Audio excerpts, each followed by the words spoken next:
Pessoal, estou indignado vendo a diretoria do Banco Central com seus diretores que vieram de bancos e que provavelmente voltarão para lá. Diretoria dita independente. Independente de quem? Da sociedade ou dos banqueiros? Essa diretoria do Banco Central, que em 2021 teve sua autonomia garantida por uma lei que, na minha visão, é a lei mais deletéria já aprovada em toda a existência do Congresso Nacional. Nascida na mania de copiar os Estados Unidos. Uma estupidez. Esquecem que são os norte-americanos que imprimem e impõem os efeitos do dólar para o mundo todo. Essa maldita autonomia está levando nosso país ao caos econômico, privilegiando de forma irresponsável o sistema financeiro.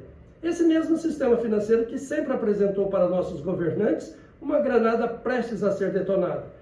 Uma chantagem continuada que vem gerando resultados positivos para eles e uma enorme instabilidade econômica ao nosso país. Contudo, os brasileiros produtivos, aqueles que botam a mão na massa, aqueles que arriscam seu tempo e patrimônio, construíram também uma granada. Não para ser detonada ou mesmo para chantagear. Nem pensaram nisso. Construíram porque trabalharam com afinco. E o que importa nisso é que essa granada já deveria estar sendo usada para ser colocada em cima da mesa na hora da negociação com o sistema financeiro. Vou justificar agora o porquê das minhas afirmações e também da minha indignação com a autonomia do Banco Central. Na implantação do Plano Real, o Brasil tinha 25 milhões, 25 bilhões de dólares em reservas cambiais. O Brasil tem hoje 370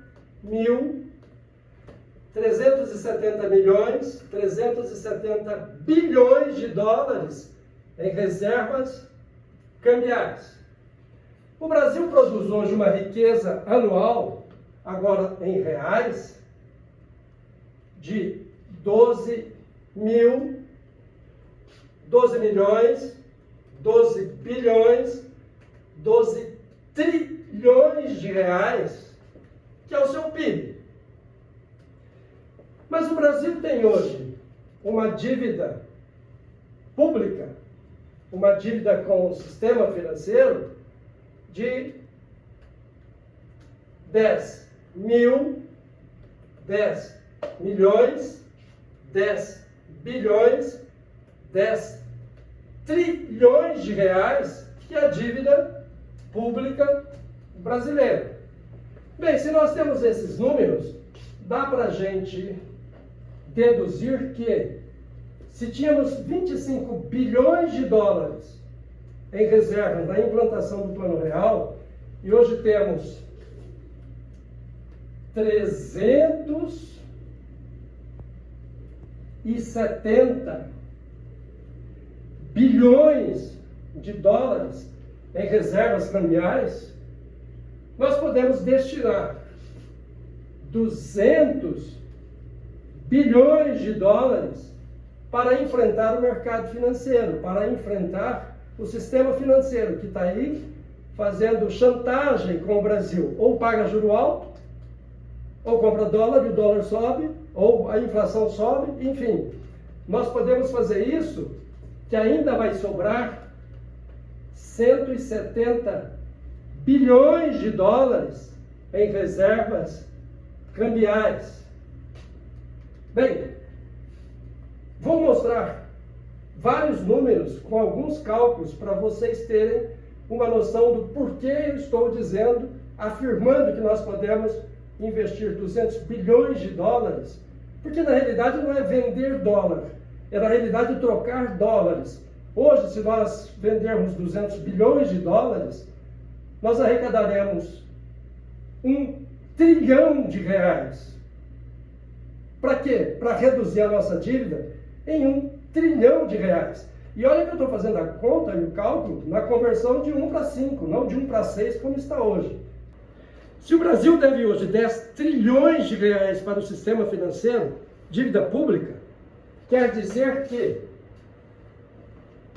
10 mil, 10 milhões, 10 bilhões, 10 trilhões de reais de dívida para o sistema financeiro, de dívida pública, divididos por 210 milhões de habitantes que tem no Brasil, é igual, cada brasileiro deve ao sistema financeiro R$ 47.619,04. Isso mesmo. Você, sua mãe, seu pai, sua vizinha, seu tio, seu primo, até seu filho que está nascendo. Estamos devendo, cada um de nós, R$ 47.619,04 para o sistema financeiro. Bem, esse é o pior dos mundos? É, mas pode piorar. Este valor, vezes 7%, que é o juro real que o Brasil está pagando hoje para o sistema financeiro, é igual a R$ 3.333,33. Cada um de nós, isso, você, vizinho, filho, enfim, deve R$ 3.333,33, que é o juro que nós estamos pagando, juro real que o Brasil está pagando este ano para o sistema financeiro. Se o Brasil produz 12 trilhões de reais de riqueza ao ano,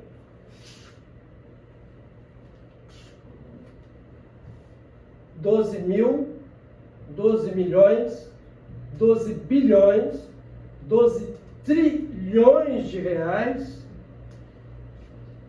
de produção de riqueza em um ano, divididos por 365 dias, igual, o Brasil produz diariamente uma riqueza de 32 bilhões 876 milhões 712 mil 328 reais e 76 centavos. Essa é a riqueza que o Brasil produz todos os dias. Sobretudo, carro, bicicleta, sapato, roupa, feijão, arroz, tinta para o seu cabelo, serviços, enfim, toda a produção de riqueza do Brasil dá em média esse valor. Só que o Brasil deve 10 trilhões de reais. Então, 10 milhões, 10 bilhões, 10 trilhões de reais, igual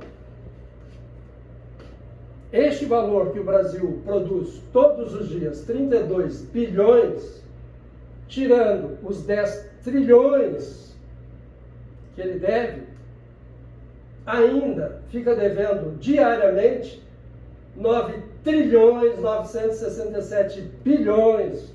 E esse valor o Brasil tem que rolar todos os dias. Essa dívida tem que ser rolada todos os dias. Senão ela vai para o dólar, ela vai para as compras e ela vai explodir o país.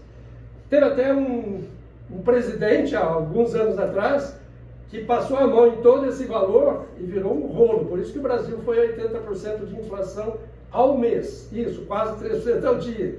Então, o governo tem que rolar isso aqui. E aí que entra a chantagem do financeiro. Se não pagar um juro alto, ele realmente vai para as compras, vai para a inflação alta, e aí explode o Brasil. E o governo fica refém disso aqui. Por isso aqui, exatamente que eu vou comentar sobre essa liberdade, essa independência, essa autonomia do Banco Central, até porque lá estão os banqueiros, né? Então, assim, é uma coisa maluca. Vamos continuar falando sobre isso. Se o Banco Central vender 200 bilhões de dólares na conversão de 5 por 1, o Brasil vai reduzir a sua dívida pública, a sua dívida com o sistema financeiro, em 1 trilhão de reais. 1 mil, 1 milhão, 1 bilhão, 1 trilhão de reais multiplicados por 7% que é o juro real que o Brasil está pagando sobre sua dívida pública para o sistema financeiro, resulta em 70 bilhões de reais ao ano. O Brasil deixará de pagar 70 bilhões de juros, juro real, em um ano, para os banqueiros. Os banqueiros deixarão de ganhar 70 bilhões de reais no Brasil. Eu não sei o que é que o Banco Central está pensando, sentando em cima dessa montanha de dólares e deixando o Brasil pagar um juro real absurdo, sendo que o dólar no máximo acompanha a inflação americana. É um processo ridículo. Eu não sei por que um Banco Central tem que ser autônomo. Para quem? Para os banqueiros se locupletarem dessa forma? Dívida pública sempre existiu e sempre existirá em todos os países. É um processo inerente à sociedade. O que ela não pode é sair fora da realidade, como está acontecendo no Brasil. Com esse juro extremamente alto, nossa dívida está crescendo assustadoramente. Vou fazer um cálculo aqui para vocês verem. Nós temos 12 trilhões de produção de riqueza anual, mas temos uma dívida de 10 trilhões de reais, dívida pública. Esta dívida representa 83,33% da nossa produção de riqueza. Mas, se negociarmos bem e pagarmos 3% de juro real, porque a inflação é natural, é a inflação mais o juro real. Então, 3% de juro real, a nossa dívida, depois de um ano, passará para 10 trilhões e 300 bilhões. Mas, se nós também crescermos 3% ao ano, a nossa riqueza passará a ser produzida de 12 trilhões e 360 bilhões.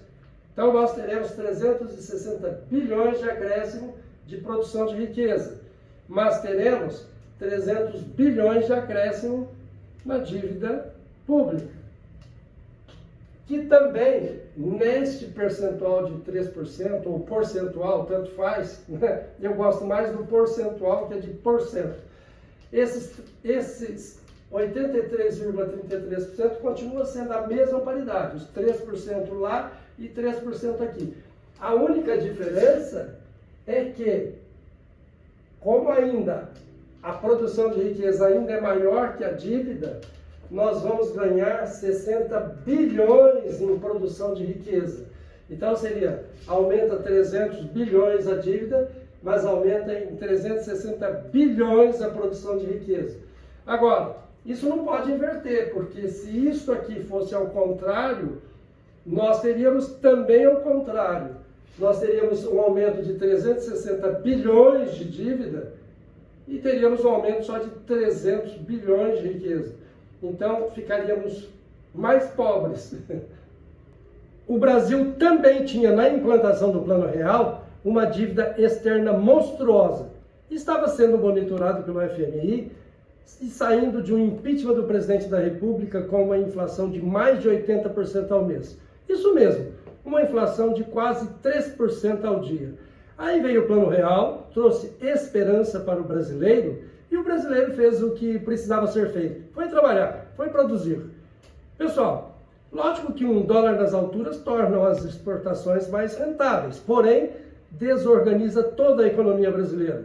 E também, o dólar alto não é o motivo do sucesso da nossa balança comercial. O Brasil tem o melhor posicionamento em produtos exportáveis do mundo. Em nossas exportações, há um pequeno percentual de tecnologia e também de produtos industrializados que até podem sofrer a tal da destruição criativa do Joseph Schumpeter e perder mercado. Mas nossa vocação é fundamentalmente mineração e alimentos. E, em relação a essas duas commodities, poucos países conseguirão concorrer com nossa produtividade, nossa extensão territorial, nosso percentual de terras agricultáveis, nossas reservas hídricas, nosso clima e, principalmente, nossa tecnologia no agro. Até por isso posso afirmar que o britânico Thomas Malthus, com sua teoria sobre a fome no século XVIII, com certeza não imaginava o Brasil de hoje. Sem contar que ainda poderemos industrializar essas commodities. Enfim, o Brasil jamais terá dificuldade nas exportações e continuará produzindo superávit. Então, o dólar não deveria ser mais o grande problema do Brasil de hoje. E somente para lembrar, o dólar ficou fixo na paridade de 1 por 1 durante os primeiros e mais importantes anos da implantação do Plano Real. Era administrado pela diretoria do Banco Central, mas sob tutela da equipe econômica escolhida e coordenada pelo então presidente da República. Na época da flutuação do câmbio, em 1999, sonho dos rentistas, teve até banqueiro preso e extraditado de outro país após ter fugido do Brasil, deixando um prejuízo bilionário. Pessoal, eu não entendo essa tal de autonomia do Banco Central. O presidente da República é escolhido por mais de 50% dos eleitores em todo o país. Escolhe um ministro para a Fazenda, outro ministro para o Planejamento. Então, os três escolhem nomes para serem sabatinados pelo Senado, para a presidência do Banco Central e também para as diretorias. E caso aprovados, não serão subordinados à equipe econômica e nem ao presidente da República. Neste caso, o presidente da República estará pilotando um Boeing, porém, fora da cabine de comando. E agora volta ao Banco Central. Pessoal, não estou dizendo que os donos de bancos são filhos do lobo mau. É o sistema operacional que os torna lobos. Tem, por exemplo, seguido a trajetória de uma herdeira de grande instituição bancária. Li seu livro, acompanhe suas atividades sociais pela imprensa e percebo que, com certeza, ela tem alma e coração até mais humanista que muitos auto-intitulados socialistas que conheço. E tentando ser justo nessa afirmação, há também vários outros herdeiros de banco com os mesmos princípios, principalmente quando não estão envolvidos diretamente na operação. O sistema financeiro de todos os países de economia liberal, caso brasileiro, privilegia a meritocracia entre os operadores de mercado. E olha que são centenas de milhares de operadores. O Brasil tem um dos maiores quadros de operadores de mercado do mundo. São militantes, são ativistas fervorosos, até porque são remunerados e fidelizados pela taxa de sucesso que apresentam aos investidores. Também nesse mesmo direcionamento, vejo diariamente na grande mídia nacional, que também se locupleta vendendo propaganda para os grandes bancos, apresentarem, através de economistas lobistas, versões que acabam influenciando a alta dos juros. Dirigem, ora, o mercado para a alta do dólar, ora, o mercado para a baixa do dólar. Sempre contando uma historinha. Por que o dólar caiu ou por que o dólar subiu? Isso me faz lembrar de uma piadinha do pai muito severo que mandou que o filho fosse ver lá atrás do carro se o pisca-pisca estava funcionando e o filho dizia: agora tá, agora não, agora tá, agora não, agora tá, agora não. É assim que o mercado de capitais abre e fecha todos os dias, provocando o efeito manada.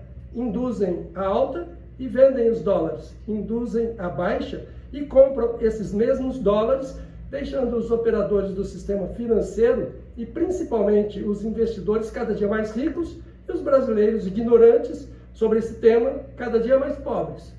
Pessoal, sem pejoratividade, o ignorante para mim é todo aquele que ignora sobre algum conhecimento. Eu, por exemplo, sou um ignorante em tecnologia. Bem, por falar em tecnologia, gostaria de parabenizar os funcionários de carreira do Banco Central, que mesmo com seus salários muito aquém dos ganhos dos operadores do sistema financeiro, elaboraram e construíram o Pix, apresentando ainda em 2016 um projeto já quase perfeito para a então diretoria. E hoje, a atual diretoria, a que tem autonomia, recebe os louros dessa tão produtiva ferramenta. Pessoal, não sou político e nunca me filiei a partido algum. E mesmo tendo vivido no período mais turbulento da economia brasileira, fundei e estruturei 11 empresas nos setores da indústria, do agro e do varejo. 3 foram fechadas e 8 foram vendidas. Agora, em um prolongado período sabático, sem pretensões empresariais e tampouco políticas, me disponho a trabalhar por um país democrático e justo, doando o melhor de mim para a democracia representativa, como é a nossa, bem estruturada, equilibrada e resiliente. Depois de ter conhecido dezenas de países e cidades em alguns continentes, inclusive África, Cuba, China, campo de concentração na Alemanha, Museu da Escravidão no Brasil, lugares e países que me provocavam curiosidade política e econômica. Penso que ditadores, golpistas, corruptos, corruptores e separatistas são covardes e deveriam ser excretados enquanto ainda no saco do pai. Não merecem habitar o ventre de uma mãe. Abomino toda a ideologia, abomino a ideologia da extrema esquerda e também abomino com a mesma intensidade a ideologia da extrema direita. Pessoal, tem uma máxima que diz que o grande problema do mundo não são os loucos, são os seguidores dos loucos. Tenho respeito por muitos congressistas, governistas de centro, do PDBS, Partido do Bom Senso. Governista no sentido que, se o presidente da República foi escolhido pelo voto direto e majoritário em todo o país, o Congresso tem o dever de votar aprovando ou não, mas com critérios técnicos e céleres, as leis encaminhadas pelo Executivo para que sua administração seja produtiva. Não para os lobistas, para a nação. Todavia, caso o presidente da República traia sua responsabilidade, que seja empichado. Sabemos que pela Constituição brasileira, o presidente da República, apesar de ser junto com o seu vice, os únicos 2 brasileiros que receberam votos em todos os estados da federação, são meramente gerentões. Administram o dia a dia operacional. Quem realmente governa o país é o Congresso Nacional através das leis. Até o orçamento do governo é o Congresso que aprova. Assim como as grandes corporações são governadas pelo Conselho, pela diretoria. Pessoal, por questão prática, vou utilizar este canal de comunicação para denunciar, sem tendência partidária ou ideológica, todos os projetos do Legislativo que eu entender serem prejudiciais à economia brasileira. Até breve.